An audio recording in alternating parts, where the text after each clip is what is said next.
오늘 본문의 말씀을 가지고 주 예수께 받은 사명이라는 제목으로 함께 은혜를 나누고자 합니다. 제가 기억나기는 제가 한 신학교 1학년 때쯤에 제가 섬기던 교회에 미국 침례교 선교사님이 오셨습니다. 그래가지고 그 한미 전도 집회를 하는 과정 속에서 이제 저희 목사님께서 이제 신학교를 간 청년이라고 저를 이렇게 소개를 해주니까 이제 그분이 저에게 이제 뭐 이야기를 하셨습니다. 뭐 때로는 한국말로 때로는 영어로 하면 우리 목사님이 이제 통역도 해주시고, 그때 이제 제가 어린 마음에 이 선교사님에게 선교사님 제가 제일 좋아하는 성경 구절입니다 하고 사도행전 20장 24절에 있는 말씀을 제가 보여드렸습니다. 그러니까 이제 그 선교사님이 영어로 이제 읽으시면서 그것을 저에게 그런 말씀을 하신 것으로 기억합니다. 참 놀랍다. 그런데 참 힘든 일이다. 사실 그때는 뭐 나이도 그렇고 아직 뭐 모든 것이 서투를 때입니다. 근데 제가 이 말씀을 묵상하면서 내가 달려갈 길, 주 예수께 받은 사명 곧 하나님의 복음을 증거하려는 삶을 마치려 하면은 나의 생명을 조금 더 귀한 것으로 여기지 아니하겠다.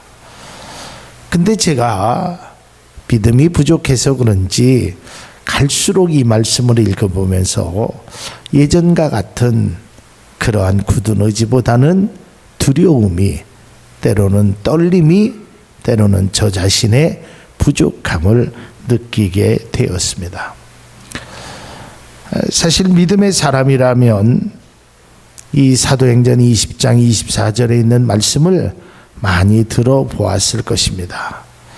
저는 그래서 오늘 우리에게 각자의 사명이 과연 어떤 것인지, 특별히 하나님께서 우리에게 주신 귀한 사명을 다시 한번 깨닫고 그 사명 가운데 살아갈 수 있고, 또한 사명이 회복될 수 있는 귀한 은혜의 시간이 될 수 있기를 바랍니다.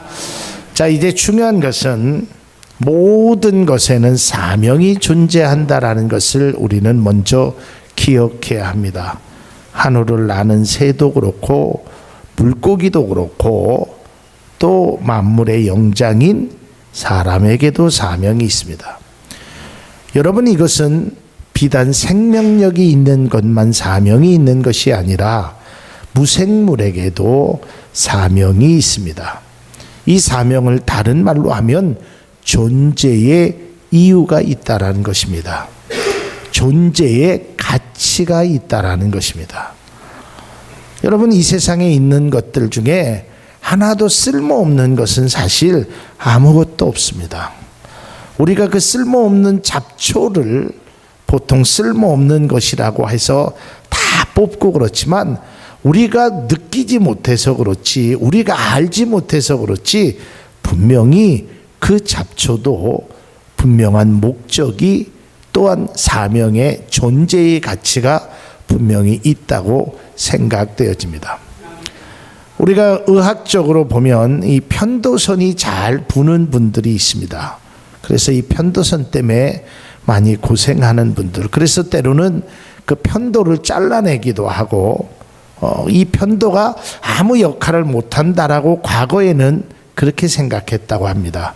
그러나 현대의학에서는 이 편도가 굉장히 우리의 인간에 필요한 것임을 발견하게 되었다는 것입니다.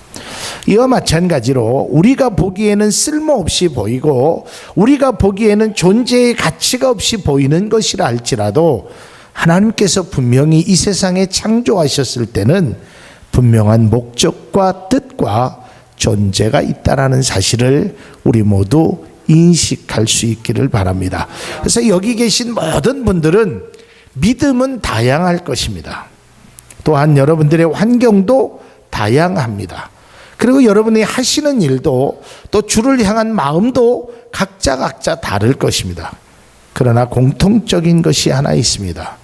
그것은 바로 하나님께서 여기 계신 그 어떤 분, 저희 안에 있는 어린아이라 할지라도 모든 사람에게는 하나님이 사명, 곧 존재의 가치를 주셨다는 것을 우리는 깨달아야 될 줄로 믿습니다. 인류 최초의 아담과 하와에게 하나님은 생육하고 번성하고 다스리라라는 사명을 주셨습니다. 노아에게도 배를 만들라는 사명을 주셨습니다. 모세에게도 여호수아에게도 이스라엘 백성을 애굽에서 인도해내리라는 사명을 주었습니다. 또한 그의 다니엘에게도 또 그의 미가에게도 베드로에게도 오늘 본문의 사도 바울에게도 다 사명을 주셨습니다. 여기 계신 사랑하는 모든 성도님들에게도 이 사명을 주셨다는 것을 바로 알아야 되는 것입니다. 이 사명이라는 것이 무엇입니까? 이 사명은 주님께서 주신 것입니다. 그러니까 이 사명은 주님으로부터 오는 것이 바로 사명이고 하나님의 명령이 바로 사명인 것입니다. 그러기에 이 사명을 내가 무슨 고안해 내거나 내가 명상을 해서 찾는 것이 결코 아닌 것입니다. 이 사명은 이미 하나님께서 나에게 주신 것인데 내가 그것을 깨달지 못해서 그렇지 없었던 것이 뭐가 생겨나고 내가 어떤 창작품으로 만들어내는 것이 사명이 결코 아님을 우리는 알아야 하는 것입니다. 그래서 우리는 모두가 다 사명자임을 우리는 알아야 하는 것입니다. 여러분, 우리에게 맡겨진 일들이 다 있습니다.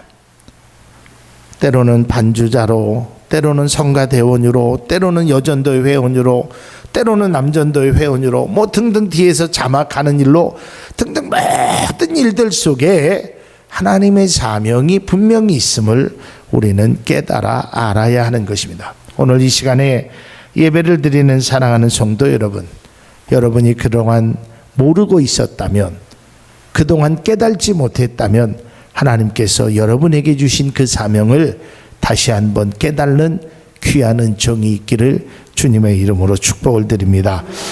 자, 그 다음에 이제 두 번째로 우리가 좀 생각해야 될 것은 이겁니다. 사명자로서 우리는 어떠한 모습으로 살아갈 것인가? 하나님이 나에게 사명을 주셨다는데 그러면 그 사명을 어떻게 행해야 될 것인가? 여러분, 제가 금요일 날도 그런 말씀을 드렸습니다. 여러분, 우리는 사명자로서 때로는 하나님 앞에 뭔가의 어떤 기능적인 일을 통해서 그 사명을 감당할 것이라고만 생각을 합니다. 예를 들어서 이런 것입니다. 피아노를 치는, 또 악기를 다루는, 또 찬양을 드리는, 또 뭔가를 하는, 근데 그 기능이 내가 어느 정도가 돼야 하나님께서 그것을 받으시고 그 기능에 미치지 못하면 나에게는 이러한 사명이 없구나라는 것을 버려두었다는 것. 그것은 하나님의 마음을 잘못 이해하고 있었다는 것입니다. 여러분, 사람들마다 분명히 달란트가 다릅니다. 똑같은 시간에 똑같은 일을 해도 어떤 사람은 10이라는 일을 하는 반면에 어떤 사람은 5밖에 못합니다. 어떤 사람은 굉장히 쉽게 하는 반면에 어떤 사람은 또한 굉장히 그 일이 어려울 수 있다라는 것입니다. 그래서 때로는 어떤 분들이 그런 이야기를 합니다. 그렇게 쉬운 거를 못하세요? 그게 얼마나 쉬운데, 눈 감고도 하는 일인데. 그러나 그렇지 않습니다. 쉬운 사람에게는 그 일이 쉽지만 어려운 사람에게는 그 일이 굉장히 어렵고 때로는 두렵고 떨림으로 그 일을 행한다는 사실을 여러분 꼭 인식할 수 있기를 바랍니다. 네. 여러분, 제가 그랬죠. 여러분들은 형광등 가는 일이 굉장히 쉽고 간단할지 모르겠지만 저는 형광등을 가를 때마다 식은땀이 나고 두렵고 떨리는 마음으로 갈기 때문에 차라리 제 아내가 가는 것이 편해서 아내가 갈고 있습니다. 여러분, 제가 무슨 말씀을 드리냐면 뭐 잘해서 그것 때문에 하나님이 받으신다는, 그렇지 않다라는 겁니다. 여러분, 중요한 것은 바로 이런 것입니다. 어느 목사님이 그런 말씀을 하시는데 제가 굉장히 공감을 했어요. 자기 아들이 있는데요, 아주 둔하대요. 이 체격뿐만 아니라 운동을 해도 둔하고, 그래서 그 아이에게 피아노를 가르쳤대. 피아노를. 보통 1년을 치면 책 한 권을 띄고 얼마를 치면 뭐를 합니다. 근데 이 아이는 이게 오른손과 왼손이 이게 잘 안 돼요. 근데 7년을 피아노를 쳤는데 제대로 완주되는 곡을 하나도 못 찾았대요. 오죽하면 피아노 선생님이 그 아버지 되는 분에게, 어머니 되는 분에게, 아유, 얘는 피아노에 재능이 없는 것 같아요. 얘는 학원을 그만 다니게 하시죠. 가르치는 사람이.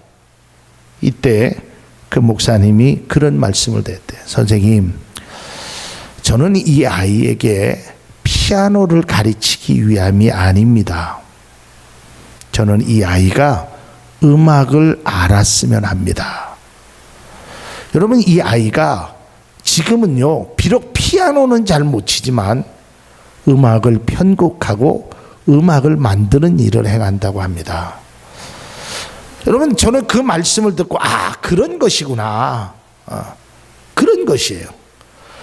여러분, 우리는 100점을 맞아야, 어느 정도에 올라가야 뭔가를 할 수 있다라고, 칭찬을 받을 수 있다라고 생각합니다. 그렇지 않습니다. 여러분, 우리가 피아노는 잘 칠 줄 몰라도 음악을 모른다면 그 피아노가 무슨 의미가 있겠습니까? 음악이 바탕이 된 연주라야 사람의 마음을 움직일 수 있는 것 아니겠습니까? 근데 우리는 무조건 그냥 어떤 목표를 향하여 달려가야 돼요. 80점 안 돼, 90점 맞아야 돼, 90점 안 돼, 100점 맞아야 돼. 자꾸. 그래서 하나님의 일도 어떤 그런 기능적인 사명으로 생각한단 말이에요. 그러니까 어떤 부작용이 나냐면요, 때로는 하다가 중도 탈락자도 생기고요, 부상자도 생기고요, 그것을 싫어하는 사람이 많이 생긴다는 거예요. 제가 운동을 하면서 깨달은 것이 있습니다. 제가 가끔 시간 있을 때 탁구라는 걸 치는데, 제가 치면서 하는데 탁구도 두 가지의 종류가 있습니다. 하나는 엘리트 탁구, 쉽게 말해서 선수들, 국가대표 선수, 올림픽 나가서 금메달 따는 선수들이 하는 그 탁구가 있고, 하나는 생활체육의 탁구가 있습니다. 제가 그걸 보면서 이 말씀을 준비하면서 그런 생각을 했어요. 하나님이 원하시는 것은 생활체육이다. 선수를 원하시는 게 아니에요. 제가 다니는 탁구장에 다른 교회 권사님이 오셨습니다. 50대 중반이 되는, 또 60대 초반이 되는 권사님이 오셔서 이제 코치 선생님한테도 배우고, 제가 이제 잘 쳐주니까 목사님하고 치면 너무 좋다 그래서 저하고 쳐요. 50도 넘은 권사님이 폼도 엉성하고 그러지만 막 땀을 쭉쭉 흘리면서 너무 행복해하는 모습을 보았어요. 탁구는 잘 못 쳐요. 실력은 별로 없어요. 게임을 하면 형편없이 져요. 근데 그분은 너무 좋대. 기쁘대. 그래서 시간만 있으면 탁구 치고 싶대. 근데 제 탁구장에 코치했던 선생님 중에 하나가 올림픽에서 은메달 따신 분이에요. 대단하지, 올림픽에서 은메달은. 근데 그분 얘기를 들어보면 탁구가 아주 징글징글하대. 하기 싫대.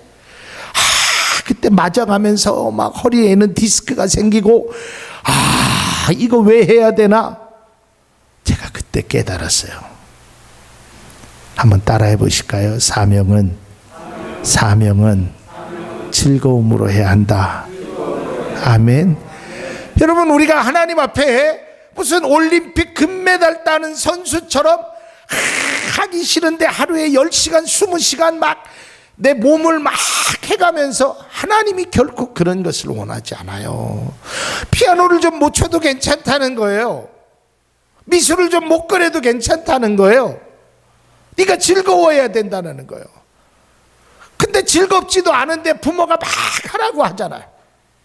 하기 싫은데 막 하라고 하잖아요. 그런 사명이 무슨 사명이겠냐고요. 하기 싫은 걸 억지로 해서 도레미파솔라시도 하고 음정 박자가 아무리 맞는다고 해도 하는 아이에게 기쁨이 없다면 그게 무슨 의미가 있는 것이냐. 여러분, 하나님은 우리에게 점수를 요구하시질 않습니다. 여러분, 성경을 보십시오. 점수를 요구하시는 것이 아니에요.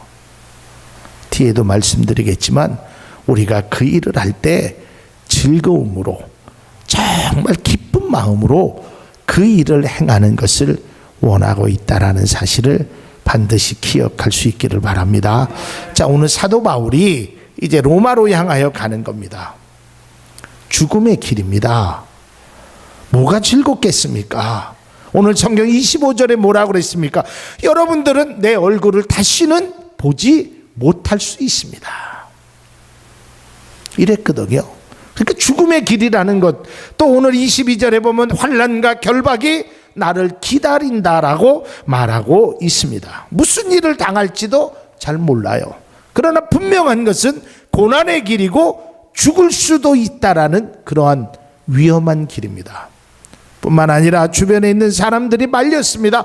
가지 마십시오. 왜 굳이 그것을 가려고 합니까? 그런데 사도 바울은 가겠다는 거예요. 억지로 가겠다는 것이 아닙니다. 뭐 그 길이 편하고 자랑스럽고 그래서 가겠다는 것이 아닙니다.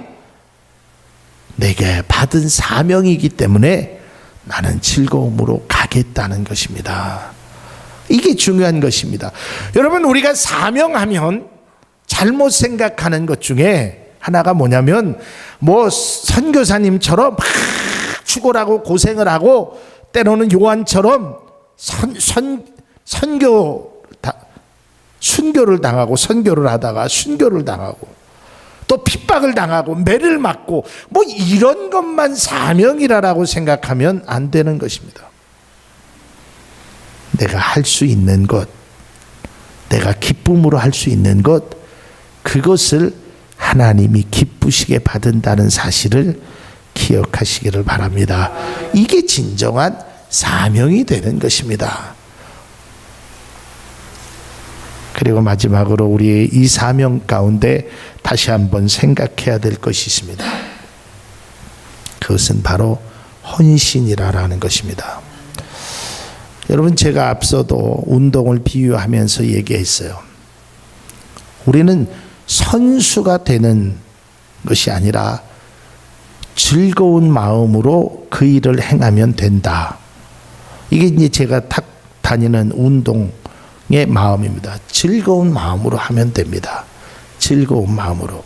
그러니까 어떤 현상이 일어나냐면, 내가 그것을 하는 순간에는요, 너무 기뻐요.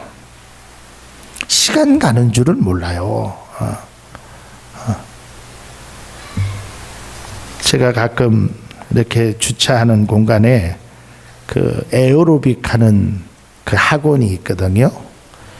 와, 거기 하면 음악 소리가요, 막 바깥까지 막 쩌렁쩌렁 울려요. 예. 근데요, 죄송합니다, 이런 말씀드려서, 등치가 저만한 분이요, 뚱뚱한 분이요, 옷을요, 창피하지도 않나 봐. 막 여기도 불뚝 저기도 불뚝 나오는 거 다 달라붙는 걸 입으시고요.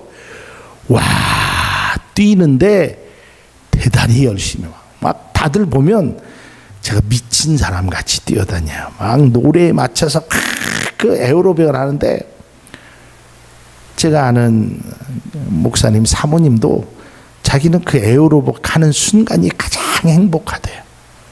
너무 기쁘대요. 여러분 그게 죄가 아니잖아요.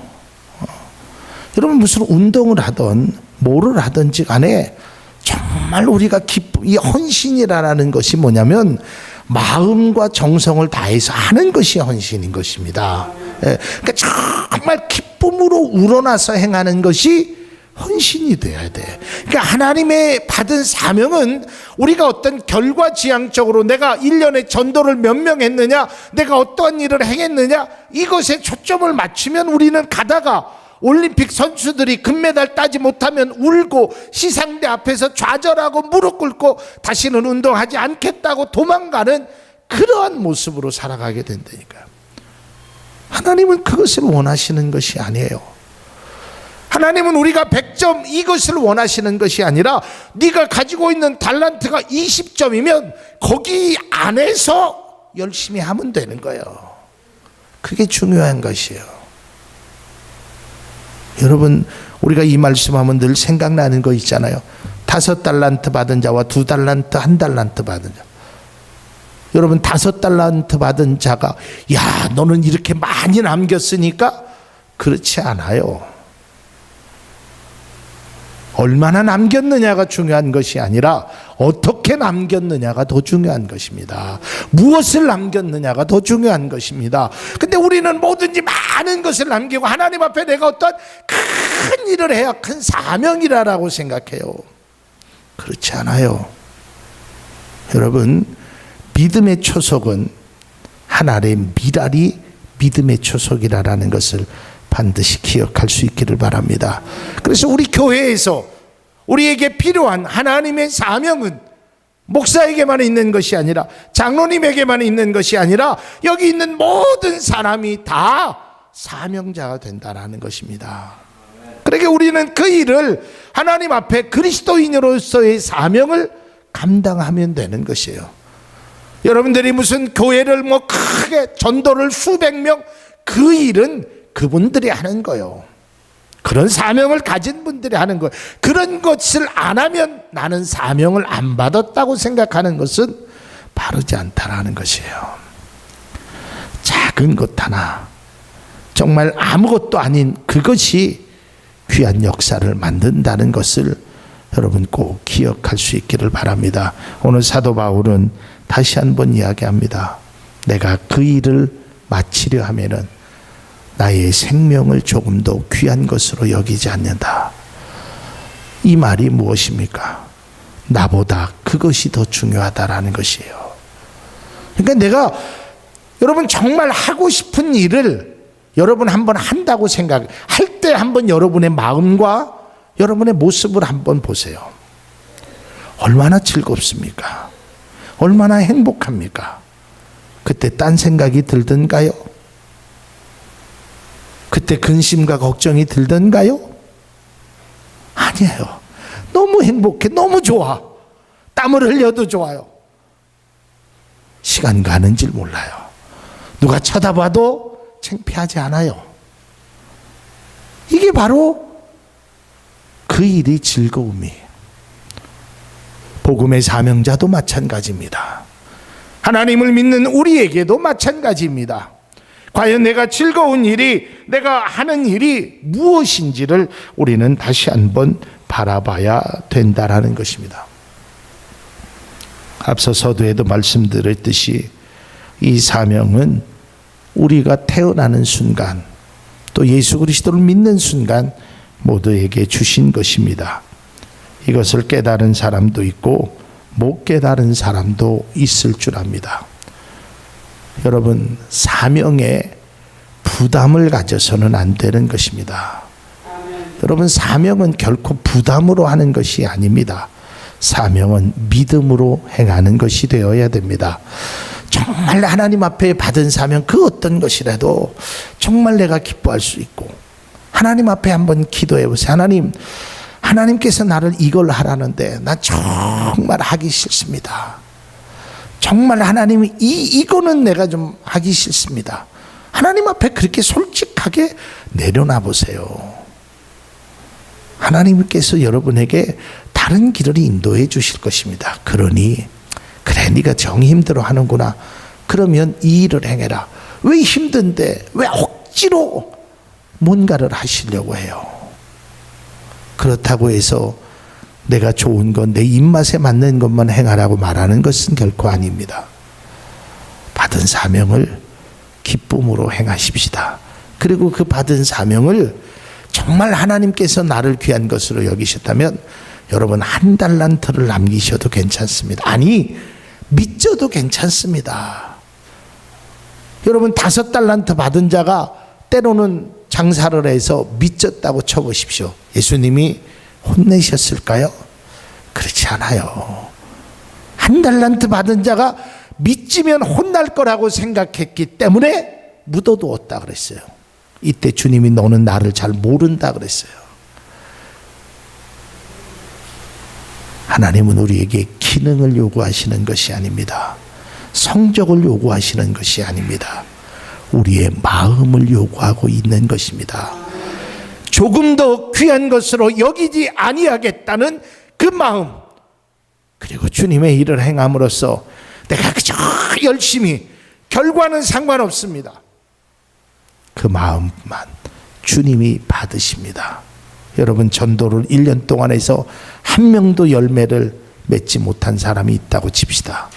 그리고 어떤 분은 전도를 해서 10명의 전도를 했다고 칩시다.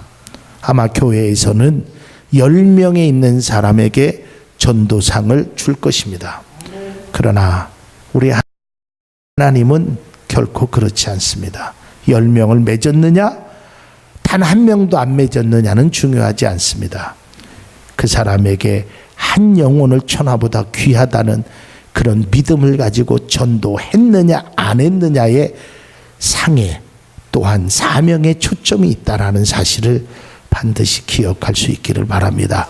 하나님이 여러분에게 주신 사명이 무엇인지 다시 한번 깨닫고 그 사명을 믿음으로 기쁨으로 우리 모두 감당할 수 있기를 바랍니다. 기도하겠습니다.